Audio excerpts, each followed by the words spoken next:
Muito bem, continuando o assunto então, certificado digital. Vamos supor a seguinte situação. A gente está realizando uma transação bancária e para isso então a gente vai trocar chaves com o banco, tá ok? Durante uma sessão em que essa transação bancária vai ser realizada. O banco nos manda a chave pública dele e eu então vou enviar a minha chave cifrada, criptografada, utilizando a chave pública do banco para ele. Ou seja, a gente trocou as nossas chaves, tá ok? A partir desse momento a gente pode dizer então que a gente está em uma relação de comunicação segura, porque cada uma das partes tem as chaves e aí pode trocar informações de forma segura, tá ok? A pergunta que surge é: quem garante que aquela chave pública que foi me enviada pelo banco é de fato dele, né? Tá ok? Quem garante isso?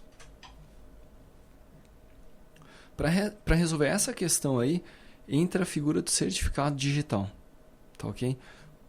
Então, quando a gente fala, a gente tem as chaves e tem um certificado digital que, conforme já foi dito anteriormente, é o que compõe o núcleo da certificação digital. O certificado digital funciona como uma espécie de carteira de identidade virtual que permite a identificação segura do autor de uma mensagem ou transação em rede de computadores. O processo de certificação digital utiliza procedimentos lógicos e matemáticos bastante complexos para assegurar a confidencialidade e integridade das informações e confirmação de autoria. O eCPF e o eCNPJ são exemplos de certificados digitais. O certificado digital, então, é um documento eletrônico assinado digitalmente por uma terceira parte confiável, que identifica uma pessoa, seja física ou jurídica, associando a uma chave pública. As principais informações que constam em um certificado digital são a chave pública do titular, nome e endereço de e-mail, período de validade do certificado, nome da autoridade certificadora, AC, número de certificado digital e assinatura digital da AC, tá ok? Então, a autoridade certificadora, ao gerar o meu certificado digital, ela também vai assinar esse documento, tá ok? Para que quem quiser reconhecer a assinatura de quem emitiu o meu certificado vai conseguir ter certeza de que, de fato, o certificado foi emitido por uma determinada autoridade certificadora.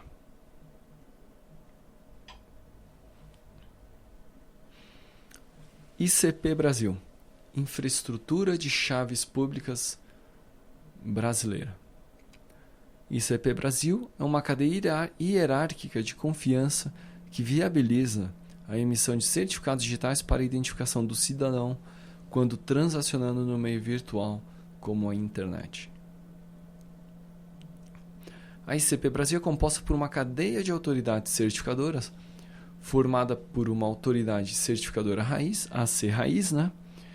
Autoridades certificadoras, as ACs, e autoridades certificadoras, autoridades de registro, e ainda por uma autoridade gestora de políticas relacionadas à estrutura de chave, infraestrutura de chaves públicas, que é o Comitê Gestor da ICP Brasil.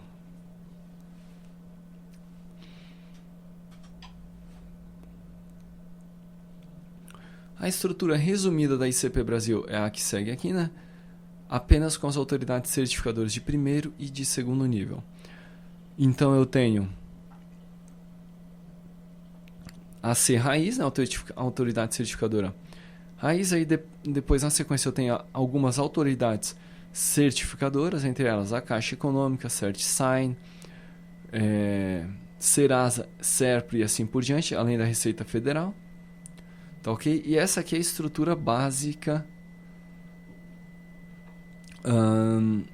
das autoridades certificadoras. A C-Raiz, mantida pelo Instituto Nacional de Tecnologia da Informação, ITI, assina digitalmente certificados das autoridades certificadoras de primeiro nível. Por sua vez, essas assinam os de segundo nível. Tá ok? As autoridades certificadoras são responsáveis pelos certificados emitidos pelas autoridades de registro, unidades que fazem o serviço de balcão, ou seja, atendimento direto ao cidadão. Abaixo podemos ver que a autoridade certificadora da Caixa, da CEF, que é de primeiro nível, com as ACs de segundo nível e as respectivas autoridades de registro, né? Então eu tenho a CEF, que é uma autoridade certificadora de primeiro nível. Eu tenho a autoridade certificadora da Caixa, pessoa física, e da Caixa, pessoa jurídica, que são as de segundo nível. Na sequência eu tenho a autoridade de registro da Caixa, tá ok? Que é realmente quem faz o atendimento direto ao cidadão. Ou seja, são aquelas agências da Caixa que emitem ou que atendem o cidadão para gerar os certificados digitais.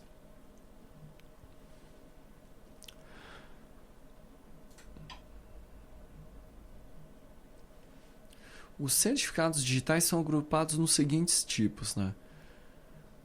Certificados de assinatura digital, A1, A2, A3 e A4, são certificados usados para a confirmação da identidade na web, correio eletrônico, transações online, redes privadas, virtuais, transações eletrônicas, informações eletrônicas, criptografia de chaves de sessão e assinatura de documentos com verificação da integridade de suas informações, e certificados de sigilo, S1, S2, S3 e S4, que são certificados usados para cifração de documentos, bases de dados, mensagens e outras informações eletrônicas. Certificado A1 e S1 são certificados em que a geração das chaves criptográficas é feita por software e seu armazenamento pode ser feito em hardware ou repositório protegido por senha, cifrado também por software. Sua validade máxima é de 1 ano, sendo frequência de publicação da LCR no máximo de 48 horas e o prazo máximo admitido para a conclusão do processo de revogação de 72 horas. Na prática, a gente vai ver como trabalhar com o certificado A1, tá? Certificados A2 e S2 é o certificado em que a geração das chaves criptográficas é feita por software e as mesmas são armazenadas em cartão inteligente, smart card ou token, ambos sem capacidade de geração de chave e protegidos por senha. As chaves criptográficas têm no mínimo 1024 bits e a validade máxima do certificado é de 2 anos, sendo a frequência de publicação da LCR no máximo de 36 horas e no prazo máximo admitido para a conclusão do processo de revogação de 54 horas.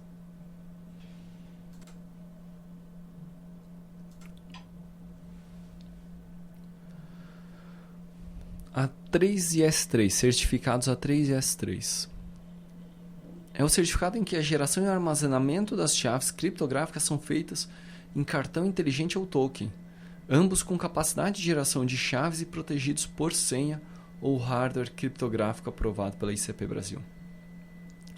As chaves criptográficas vão ter um mínimo de 1024 bits e a validade máxima do certificado é de 3 anos, sendo a frequência de publicação da LCR no máximo de 24 horas e o prazo máximo admitido para a conclusão do processo de revogação é de 36 horas. Ou seja, LCR aqui, que é a lista de certificados revogados, então após o vencimento, que é de 3 anos, ele tem um prazo máximo de 24 horas para ser publicado e o processo de revogação tem um prazo máximo de duração de 36 horas. Tá ok? Certificado A3 a gente também vai trabalhar aqui na prática desse curso. Certificados A4 e S4 é o certificado em que a geração e o armazenamento das chaves criptográficas são feitos em cartão inteligente ou token, ambos com capacidade de geração de chaves protegidos por senha ou hardware criptográfico aprovados pela ICP Brasil. No A4 e no S4, as chaves criptográficas têm no mínimo 2048 bits. E a validade máxima do certificado é de 3 anos, assim como no A3 e no S3, sendo a frequência de publicação nas listas de certificados revogados de no máximo 12 horas. E o prazo máximo admitido para a conclusão desse processo é de 18 horas.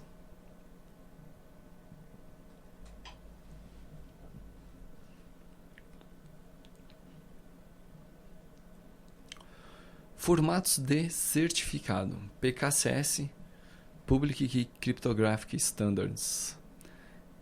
Especificações produzidas pelos laboratórios RSA em cooperação com desenvolvedores de sistemas de segurança do mundo, com o propósito de acelerar a implantação da criptografia de chave pública, né? Então é isso que é o PKCS, né? São especificações, tá ok? Publicado pela primeira vez em 1991, como resultado de reuniões com um pequeno grupo de pioneiros da tecnologia de chaves públicas, os documentos PKCS tornaram-se amplamente referenciados e implementados.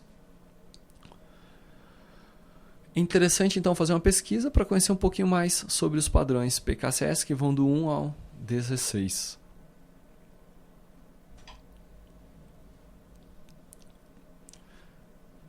Vejamos dois dos padrões PKCS mais conhecidos, o PKCS-11 e o PKCS-12. Né?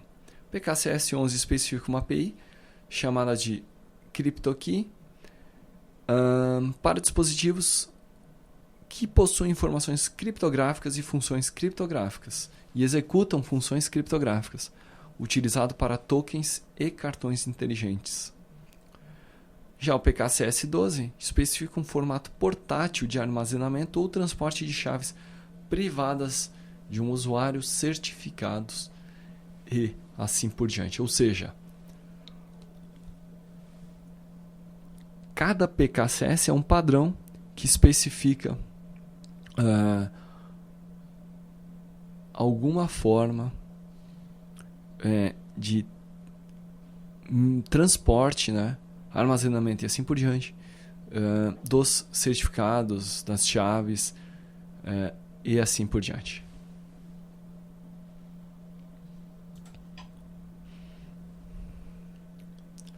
Formatos de certificado, o PEM é o formato mais comum fornecido por uma autoridade certificadora. Normalmente tem as extensões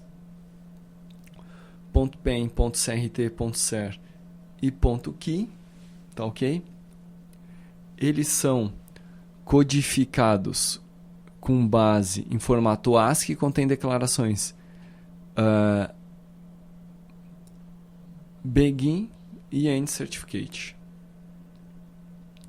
Os certificados de servidor, certificados intermediários e as chaves particulares podem ser todos colocados no formato PEN. É um DER codificado em base 64. Sendo que esse DER, esse DER, é uma forma de codificação destes certificados, tá ok?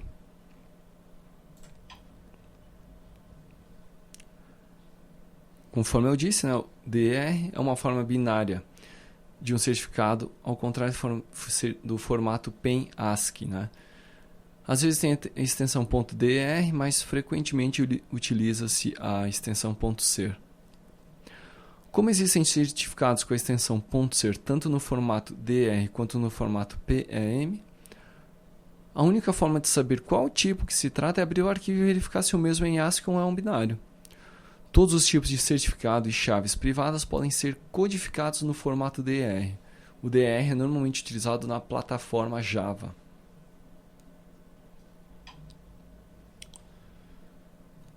Os tipos a seguir, então, referem-se às extensões de arquivos de certificados digitais, né? O CER, certificado ser codificado, algumas vezes trata-se de uma sequência de certificados. DR, PEM, P7B, segue o padrão PKCS7. P7C, mesmo que o P7B. P12, que é o PKCS12, padrão PKCS12. E PFX, que é o mesmo que o P12. Tá ok?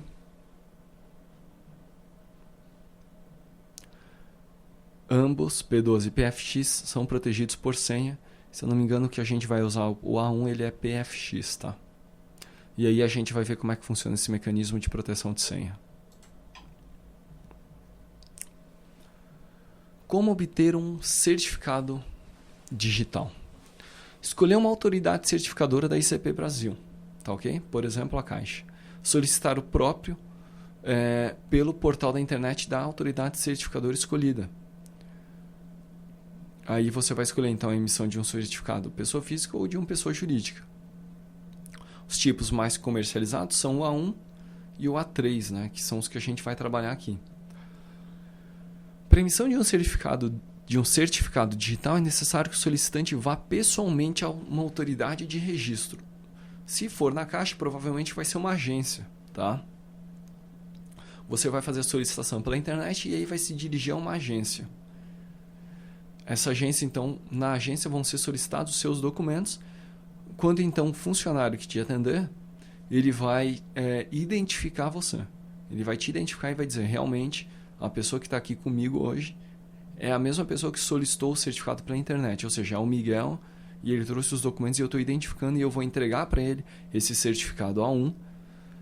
E está aqui reconhecido que, de fato, é para ele que eu estou entregando.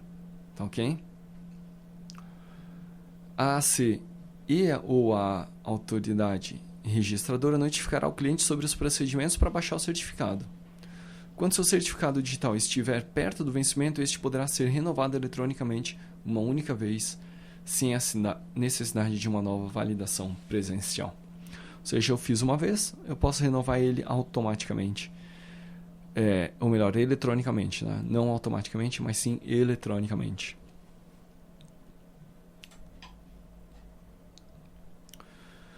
Os elementos então básicos que compõem o certificado digital, isso aqui já foi falado rapidamente, só para relembrar, e nós vamos ver no curso também.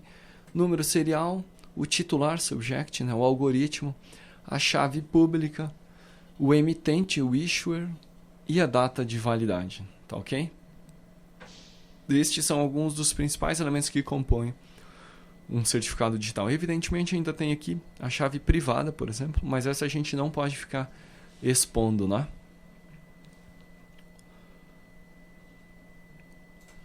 Muito bem, em relação ao certificado era isso e na sequência nós continuamos.